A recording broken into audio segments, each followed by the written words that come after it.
नमस्कार। एसी गुरु के YouTube channel में आपका स्वागत है और एक बार फिर एक बेहतरीन सी जानदार सी टॉपिक लेकर आया हूं। और आज की वीडियो में मैं आपको क्या बताने वाला हूं, बहुत ही वॉशिंग मशीन का इंपॉर्टेंट टॉपिक लेकर आया हूं। और आज की वीडियो में वॉशिंग मशीन के मोटरों को चेक करने का तरीका बताएंगे और चेक करने के साथ साथ आपको उस मोटरों को डायरेक्ट रनिंग कैपेसिटर से कैसे चलाएंगे इसके बारे में आज आपको पूरी तरह से बताएंगे। तो मेरे वीडियो पे आप अंत तक बने रहकर इस पूरी कार्य प्रणाली को आप विस्तार पूर्वक समझिएगा। तो आइए फटाफट वीडियो को स्टार्ट कर रहे हैं। जी दोस्तों, तो जैसा कि आप देख पा रहे होंगे, थोड़ा सा कैमरे को करीब कर दीजिएगा।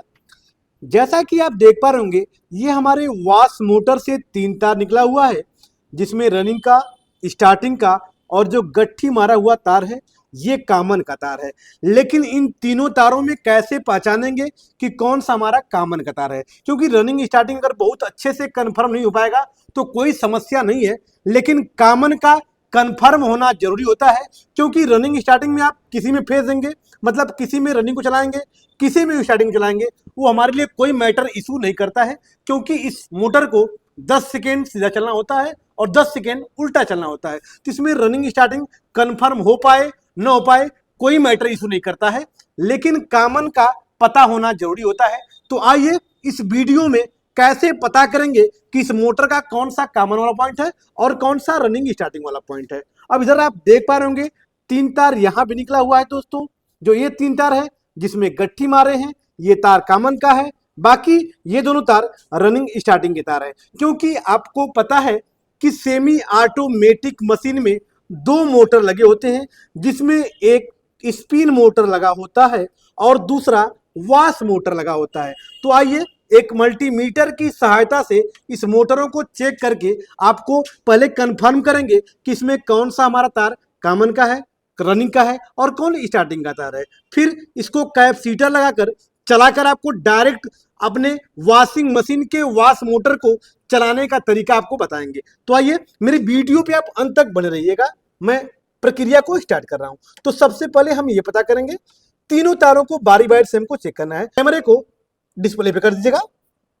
आप देख पा रहे होंगे, हम मल्टीमीटर के एक तार को नीले वाले पॉइंट पे रख दिए हैं और तीनों तारों को बारी बारी से चेक करेंगे। और चेक करने के दौरान सबसे पहले हमको तीनों तारों में यह पता करना है कि किन 2 तारों का मान सबसे अधिक बतला रहा है। क्योंकि जिन 2 तारों का मान सबसे अधिक बतलाएगा, उन दोनों तारों को छोड़कर जो तीसरा तार बचेगा वो हमारा कॉमन का तार हो जाएगा। तो आइए हमने एक तार को कहाँ रखा है, एक पॉइंट पे, और दूसरे तार से बारी बारी से चेक करेंगे। आपका कैमरा डिस्प्ले पे होना चाहिए, थोड़ा सा ध्यान दीजिएगा। हमने एक तार नीले वाले पे रखा है, दूसरे तार को लाल वाले पे रखा है। ये हमारा मल्टीमीटर क्या दिखा रहा है, 38.3 दिखा रहा है। आप देख पा रहे होंगे मल्टीमीटर के डिस्प्ले पे, ध्यान दीजिएगा, ये 38.3 दिखा रहा है। अब नीले वाले से पीले वाले को चेक करेंगे, नीले वाले से पीले वाले को चेक करेंगे, ये 38.0 दिखा रहा है। मतलब नीले से लाल 38.3 दिखा रहा था, नीला से पीला 38.0 दिखा रहा था। अब इन दोनों तारों को चेक करेंगे, क्योंकि हमको सबसे बड़ा वाला अंक ढूंढना है। अब हमने एक नीले वाले को छोड़ के अब लाल वाले पे और पीले वाले पे चेक करना शुरू कर दिया है। पीले वाले पे रखेंगे। अब यहां पे देख पा रहे होंगे ये 76.6 दिखा रहा है, मतलब 76.6 दिखा रहा है, मतलब सबसे अधिक बतला रहा है। तो हमने आपको नियम में बताया है कि तीनों तारों को बारी बारी से चेक कर लीजिएगा। जिन 2 तारों का मान सबसे अधिक बतलाएगा उन दोनों तारों को छोड़ दीजिएगा। अब जो तार तीसरा वाला बचेगा वो तार हमारा कॉमन का हो जाएगा। तो फाइनली जिसमें गट्ठी लगी थी ये हमारा तार किसका हो गया, कॉमन का हो गया। अब कॉमन पे रख के इन दोनों को यदि आप कंफर्म ही करना चाहते हैं कि कौन सा रनिंग का है कौन सा स्टार्टिंग का है, तो आइए इसको पता करने का भी तरीका आपको बता रहा हूं दोस्तों। तो फिर मल्टीमीटर का एक तार कॉमन वाले पॉइंट पे रखिएगा और मल्टीमीटर के दूसरे तार से इन दोनों तारों को बारी बारी से चेक करिएगा। जिसका मान कम बतलाएगा वह रनिंग का होगा और जिसका मान अधिक बतलाएगा वह स्टार्टिंग वाला तार होगा या स्टार्टिंग का पॉइंट होगा। तो फाइनली हमारा मल्टीमीटर का एक तार कॉमन वाले पॉइंट पे है और दूसरे तार से इन दोनों तारों को चेक करेंगे। दूसरी चीज कि मल्टीमीटर के तारों को रखते समय कोई आपत्ति नहीं है कि इसी तार को रखिएगा, आप इस तार को न रखे, आप इस तार को भी लगा लीजिएगा। मतलब दोनों में से कोई तार कहीं रहे, उससे कोई आपत्ति नहीं है, उससे कोई रोक नहीं है। तो हमने एक तार को कॉमन वाले पॉइंट पे रख लिया है। दूसरे तार से इन दोनों को खोजेंगे कि जो कम बतलाएगा वह रनिंग का होगा, जो अधिक बतलाएगा वो स्टार्टिंग का होगा। आपका कैमरा डिस्प्ले पे होना चाहिए। हमने नीले वाले पे मतलब कॉमन वाले पे रख के अब लाल वाले को चेक कर रहे हैं। यहां पे आप देख पा रहे होंगे ये क्या दिखा रहा है, 38.6 दिखा रहा है दोस्तों। कॉमन से लाल वाला 38.6 दिखा रहा है और कॉमन से पीले वाले को चेक कर रहा हूं तो ये क्या दिखा रहा है, 38.3 दिखा रहा है। मतलब ये 6 दिखा रहा था और ये 3 दिखा रहा है, मतलब ये कम बता रहा है, इसलिए पीला तार हमारा रनिंग का हो जाएगा और जो लाल तार होगा ये हमारा स्टार्टिंग का तार होगा। तो इस प्रकार से हमारा कॉमन, रनिंग और स्टार्टिंग का पता हो गया दोस्तों। अब आइए इसको कैपेसिटर की सहायता से डायरेक्ट वॉशिंग मशीन के मोटर को कैसे चलाएंगे इसके बारे में आपको बता रहे हैं। मेरे वीडियो पे आप अंत तक बने रहिएगा। जी दोस्तों, तो जैसा कि आप देख पा रहे होंगे आपके बीच में हमने वॉश मोटर को चलाने के लिए एक रनिंग कैपेसिटर लेकर आया है। थोड़ा सा कैमरे को करीब रखिएगा। आप यहाँ पे देख पा रहे होंगे ये हमारा रनिंग कैपेसिटर है, लेकिन 10+5 का है। मतलब 10+5 मतलब 15 एमडी का है, जिसमें 10 एमएफडी हमारे वॉश मोटर को चलाने के लिए होता है दोस्तों, और 5 एमएफडी हमारे स्पिन मोटर के लिए होता है। तो आइए इस कैपेसिटर से अपने मोटर को डायरेक्ट कैसे चलाते हैं, मतलब बिना स्पिन टाइमर का, बिना वॉश टाइमर का इस मोटर को कैसे चलाते हैं, आइए उसके बारे में बताते हैं। तो सबसे पहले आप देख पा रहे होंगे कि हमने एक तार में गट्ठी मार रखा है और ये तार किसका था, ये कॉमन का था। और अभी आपको मल्टीमीटर से भी चेक करके बताए हैं कि नीला तार कॉमन का है, पीला वाला रनिंग का है और लाल तार स्टार्टिंग का है। और आप जैसा भी देख पा रहे होंगे हमने लीड का 2 तार लेकर आया है, जिसका एक तार न्यूट्रल का है, दूसरा तार फेस का है। तो आइए इस लीड की सहायता से पूरी वायरिंग करके चला के आपको दिखा रहे हैं दोस्तों।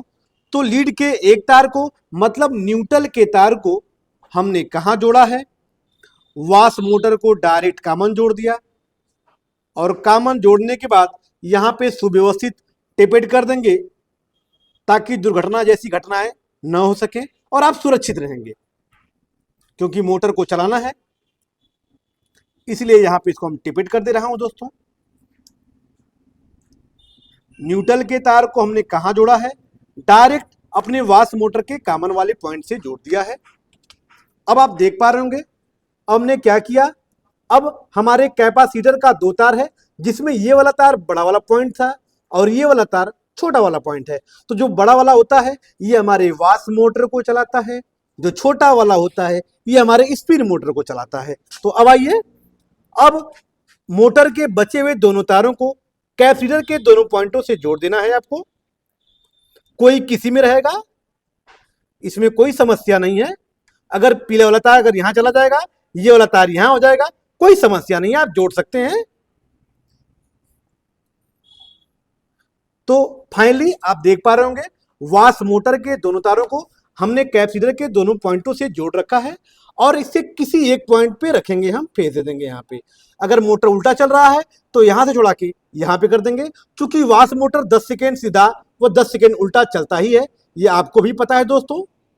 अब आप देख पा रहे होंगे हमने फाइनली हमने रनिंग वाले पॉइंट पर फेस जोड़ दिया और कॉमन वाले पॉइंट पे न्यूट्रल जोड़ दिया। चूंकि स्टार्टिंग हमारा डायरेक्ट है, अब यहां से फेस देंगे तो मोटर हमारा रनिंग पे काम करेगा। और स्टार्टिंग पे क्या होगा कि यहां से लाइट अंदर जाएगी कैपेसिटर में, कैपेसिटर अंदर से झटका मारेगा, जिससे किस पे झटका मारेगा, लाल वाले तार पे मारेगा, जिससे लाल वाला तार स्टार्टिंग वाइंडिंग को झटका मारेगा, जिससे हमारा मोटर स्टार्ट हो जाएगा और मोटर स्टार्ट होकर रनिंग वाइंडिंग से लगातार कार्य करता रहेगा। तो इस प्रकार से हमारी वायरिंग पूरी हो गई। अब आइए इसको चला के आपको हम दिखा रहे हैं दोस्तों। तो जैसा कि आप देख पा रहे होंगे वॉश मोटर को डायरेक्ट चलाने की वायरिंग हमारी कंप्लीट हो गई है। अब इस लीड को हम कहां खोसेंगे, 5 पिन सॉकेट में लगाकर दोस्तों।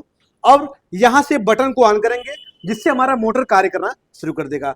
तो फाइनली हमारी लीड यहाँ पे लग चुकी है। अब इस बटन को ऑन कर रहा हूं दोस्तों। अब जैसा कि आप देख पा रहे होंगे हमारा ये मोटर चल रहा है। थोड़ा सा कैमरे को मोटर के पास कर लीजिएगा। जैसा कि आप देख पा रहे होंगे ये हमारा मोटर चल रहा है दोस्तों, ये हमारा मोटर चल रहा है और ये हमारा वाश मोटर चल रहा है, क्योंकि वाश मोटर चल रहा है जिससे पल्स्टर भी हमारा घूम रहा है। और ये मोटर एक ही तरफ चलेगा, और एक ही तरफ क्यों चलेगा, क्योंकि ये हमारा वाश टाइमर के साथ वायरिंग नहीं की गई है, क्योंकि वाश टाइमर ही एक ऐसा पार्ट होता है जो हमारे वाश पल्स्टर को 10 सेकेंड सीधा व 10 सेकेंड उल्टा घुमाता है। तो ये रहा हमारा वाश मोटर को डायरेक्ट चलाने का तरीका। तो यदि मेरी वीडियो आपको अच्छी लगी हो तो वीडियो को लाइक कर दीजिएगा, चैनल पे नए हैं तो चैनल को सब्सक्राइब कर दीजिएगा, ताकि ऐसी ऐसी बेहतरीन वीडियो डेली अपलोड हो तो सबसे पहले आप तक पहुंच सके। फिर मिलते हैं नेक्स्ट वीडियो के साथ, तब तक के लिए धन्यवाद।